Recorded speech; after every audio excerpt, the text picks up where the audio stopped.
ጉድ ተሰማ። ጀነራሉ መታገታቸው ተረጋገጠ። የጠቅላዩ አማካሪ ከስልጣን ተነሱ። በሆርሙዝ ታላቅ ጦርነት ተቀሰቀሰ። ሰበር ዜና። ታላቅ ጉድ ተሰማ። መላውን የኢትዮጵያ ፖለቲካ ያናወጠ ማንንም ያልጠበቀው እጅግ አስደንጋጭ ሰበር መረጃ አሁን በእጃችን ገብቷል። ከአንድ ወር በላይ ከአደባባይ የጠፉት ታዋቂው ጀነራል ታደሰ ወረደ መታገታቸው በይፋ ተረጋገጠ። ይህንን ተደብቆ የቆየ ታላቅ ሚስጥር የፈረንሳዩ ዝነኛ ጋዜጣ አፍሪካን ኢንተለጀንስ በዛሬው እትሙ ላይ በይፋ አጋልጦታል። ጀነራሉ ለምን ታገቱ? ከመቀሌስ እንዳይወጡ የቁም እስረኛ ያደረጋቸው ማን ነው? ከጀርባው ስላለው አስፈሪ ሴራና ስለተጋለጠው ታላቅ ሚስጥር ዝርዝር መረጃውን በቀዳሚነት እናስደምጣችኋለን። በሌላ በኩል ከጠቅላይ ሚኒስትሩ በስተጀርባ ያሉት ቁልፍ ሰው በድንገት ከስልጣን ተነሱ። በአገሪቱ ፖለቲካ ውስጥ ትልቅ ተጽዕኖ ፈጣሪና የጠቅላይ ሚኒስትሩ የቅርብ አማካሪ የሆኑት ዲያቆን ዳንኤል ክብረት ባልተጠበቀ ሁኔታ ከኃላፊነታቸው መነሳታቸው ታውቋል። እርምጃው ከተቋሙ ሰራተኞች በተነሳ ከባድ ቅሬታ እንደሆነ እየተነገረ ይገኛል። ለመሆኑ ከዚህ ድንገተኛ ውሳኔ ጀርባ ያለው እውነተኛ ሚስጥር ምንድነው? ሙሉ መረጃውን ይዘን ቀርበናል። ከውጭ ዜና መላው ዓለም በከፍተኛ ስጋት ወደ ሆርሙዝ ወሽመጥ እያየ ነው። አሜሪካ በ72 ሰዓታት ውስጥ ለሁለተኛ ጊዜ በኢራን ላይ አስደንጋጭ የአየር ጥቃት መፈጸሟን ይፋ አደረገች። የወደብ ከተማዋ ባንደርስ አባስ በኃይለኛ ፍንዳታ ስትናወጥ፣ የኢራን አብዮታዊ ዘብ በበኩሉ የአሜሪካን የጦር ሰፈር መምታቱን አስታውቋል። ዝርዝር ዘገባውን ይዘናል። አብራችሁን ቆዩ። ሰላም ውድ ቤተሰቦች እንደምን አላችሁ? ይህ ዜና ላፍታ ነው። ቪዲዮውን ላይክ በማድረግ ይጀምሩ እያልን ወደ ዝርዝር ዜናዎች አለፍን። ሰበር ዜና። ጀነራሉ ታግተዋል። የታላቁ ጀነራል ታደሰ ወረደ መታገትና የህወሓት ድብቅ ሚስጥር ይፋ ሆነ።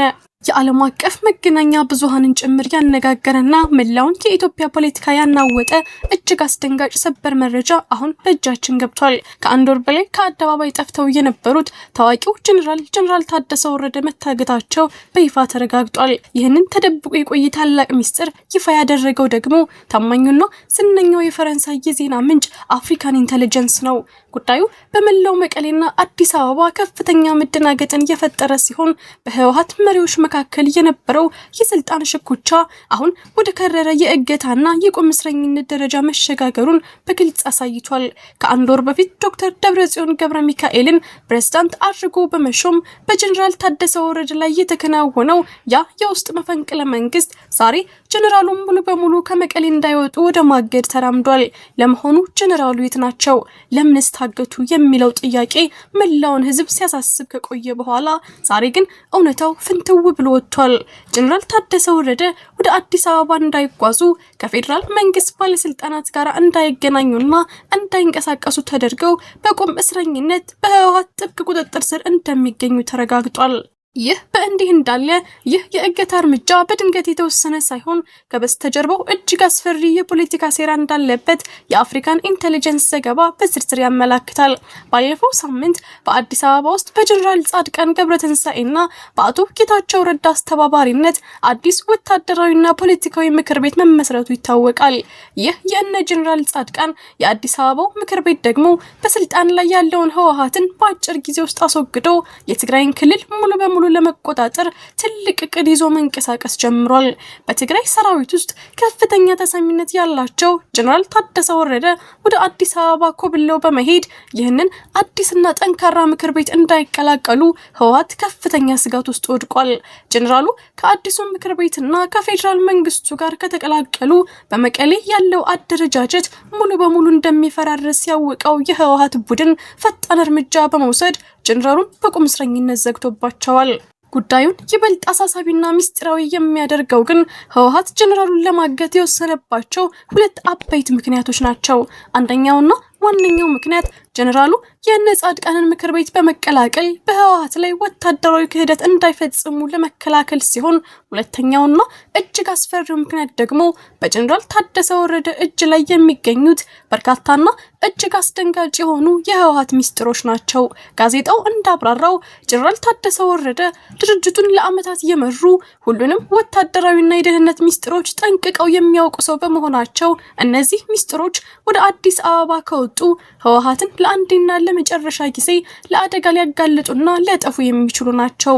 በመሆኑም ይህንን ሚስጥር ለመሸሸግና ስልጣናቸውን ለማስጠበቅ ሲሉ ጀነራሉን ከመቀሌ እንዳይወጡ አፍነው ይዘዋቸዋል። ይህ እገታ በትግራይ ፖለቲካ ላይ ምን አይነት ፍንዳታ ይዞ ይመጣል? የጀነራል ጻድቃንና የጌታቸው ረዳ የምክር ቤት አባላትስ ምን አይነት የአጸፋ እርምጃ ይወስዱ ይሆን? የፌዴራል መንግስቱስ በዚህ ጉዳይ ላይ ምን ይላል የሚለው መላውን የሀገሪቱን የፖለቲካ አየር እያናወጠው ይገኛል። እርሶም በዚህ መረጃ ላይ ያለውትን ማንኛውም ሀሳብና አስተያየት በኮሜንት ሴክሽን ላይ እንዲያጋሩን እየጋበዝን አሁን በቀጥታ ወደ ቀጣዩ ዜና እንለፍ። የጠቅላይ ሚኒስትሩ ቀኝ እጅ ከስልጣን ተነሱ። ከ4 ኪሎ የተሰማው አስደንጋጭ ሰበር መረጃ የሀገሪቱ ታዋቂና ተጽዕኖ ፈጣሪ ግለሰብ እንዲሁም የጠቅላይ ሚኒስትሩ የቅርብ አማካሪ የሆኑት ዲያቆን ዳንኤል ክብረት በድንገት ከያዙት ከፍተኛ የስልጣን መንበር መነሳታቸውን የሚጠቁሙ መረጃዎች ወጥተዋል።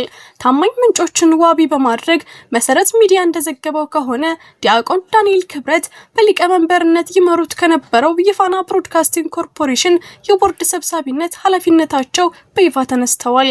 ይህ እርምጃ የተወሰደው ከተቋሙ ሰራተኞች በኩል ከተነሱባቸው ተከታታይና ጠንከር ያሉ ቅሬታዎች ጋር ተያይዞ እንደሆነ የተገለጸ ሲሆን በመተካቸውም የወቅቱ የኮሙኒኬሽን ሚኒስትሯ ወይዘሮ እናታለም መለስ በቦርድ ሰብሳቢነት መተካታቸው ታውቋል። ይህ በፋና ብሮድካስቲንግ ኮርፖሬሽን ውስጥ የተከሰተው ድንገተኛ የስልጣን ሽግሽግ በብዙዎች ዘንድ ከፍተኛ መነጋገሪያና መገረምን ፈጥሯል። በተለይም ዲያቆን ዳንኤል ክብረት ከመንግስት ከፍተኛ ባለስልጣናትና ከራሳቸው ከጠቅላይ ሚኒስትሩ ጋር ያላቸው የቅርብ ቁርኝትና ተሰሚነት የሚታወቅ በመሆኑ ይህ ውሳኔ ከጀርባው ምን አይነት ፖለቲካዊና አስተዳደራዊ ሚስጥሮችን ይዟል የሚለው ጥያቄ በስፋት እየተነሳ ይገኛል። ሰራተኞቹ ያቀረቡት ቅሬታ ምንነትና የውሳኔው መነሻ በዝርዝር ባይገለጽም የተቋሙን የውስጥ መዋቅርና አቅጣጫ በእጅጉ ሊቀይረው እንደሚችል እየተገመተ ነው። እስካሁን ባለው መረጃ መሰረት ይህንን ትልቅ የስልጣን ለውጥ በተመለከተ ከፋና ብሮድካስቲንግ ኮርፖሬሽንም ሆነ ከይፋዊ የመንግስት አካላት በኩል የተሰጠ ምንም አይነት ይፋዊ መግለጫም ሆነ ማብራሪያ የለም። ይሁን እንጂ የኮሙኒኬሽን ሚኒስትሯ ወይዘሮ እናታለም መለስ ወደ ቦታው መምጣት በተቋሙ የወደፊት ስራዎችና የሚዲያ ፖሊሲ ላይ ምን አይነት አዲስ ለውጥ ይዞ ይመጣል የሚለው ጉዳይ የሚዲያ ባለሙያዎችንና የህዝቡን ትኩረት ስቧል። የዚህም ሰበር መረጃ ተከታታይ ዝርዝሮችና አዳዲስ መረጃዎች እንደደረሱን ወዲያውኑ ይዘንላችሁ የምንመለስ ይሆናል። ቪዲዮአችንን ላይክ ማድረግ አይርሱ እያለን ወደ ውጭ ዜና አለፍን። አሜሪካ በ72 ሰዓታት ውስጥ ለሁለተኛ ጊዜ ኢራንን ደበደበች። በሆርሙዝ ወሽመጥ ላይ ከባድ ጦርነት ተቀሰቀሰ። የዓለምን የነዳጅ መስመር በያዘው የሆርሙዝ ወሽመጥ ላይ የተደረሰው የተኩስ አቁም ስምምነት ሙሉ በሙሉ ሊፈርስ ተቃርቧል። የአሜሪካ ማዕከላዊ እዝ ሴንትኮም በኢራን ስትራቴጂካዊ የወደብ ከተማ ባንደር አባስ ላይ አስቸኳይ የአየር ጥቃት መፈጸሙን ይፋ አድርጓል። በአካባቢው ላይ ከፍተኛ ስጋት ደቅነው የነበሩ 4 የኢራን የውጊያ ድሮኖችን አየር ላይ መጥቶ የጣለው የአሜሪካ ጦር 5ኛውን ድሮን ወደ ሰማይ ለመተኮስ በዝግጅት ላይ የነበረውን የኢራን ወታደራዊ የቁጥጥር ማዕከል ድንገት በቦምብ ማጋየቱን አስታውቋል።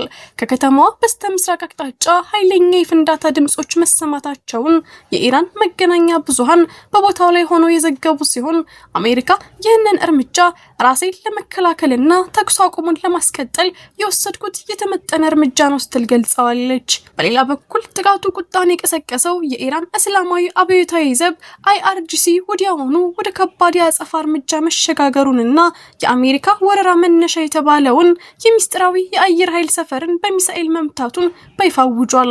ምንም እንኳን ከአብዮታዊ ዘቡ ጋር ቅርበት ያለው የታስኒም ዜና ወኪል የአሜሪካ ጥቃት ባዶ ቦታ ላይ ያረፈ ነው ቢልም የኢራን ጦር ግን ጥቃቶች የሚቀጥሉ ከሆነ የበለጠ ከባድና አስከፊ ምላሽ እንደሚጠብቅ አስጠንቅቋል። ላለፉት 3 ወራት የዓለም አቀፍ የነዳጅ ዋጋ እንዲናርና የባህር ላይ መጓጓዣዎች እንዲስተጓጎሉ ምክንያት የሆነውን ይህንን ጦርነት ለማቆም በኳታር እየተደረገ ያለው ሰፊ ድርድር አሁን በተቀሰቀሰው አዲስ ጥቃት ሳቢያ ከፍተኛ አደጋ ውስጥ ወድቋል። ውድ የዜና ላፍታ ቤተሰቦች የሰዓቱ መረጃዎቻችን ያዳመጣችሁትን ይመስል ነበር። ስለተከታተላችሁን እያመሰገንን ቻናላችንን ሰብስክራይብ በማድረግ ቤተሰብ እንድትሆኑ እየጋበዝን በዚሁ ተሰናበትን። ጤና ይስጥልን።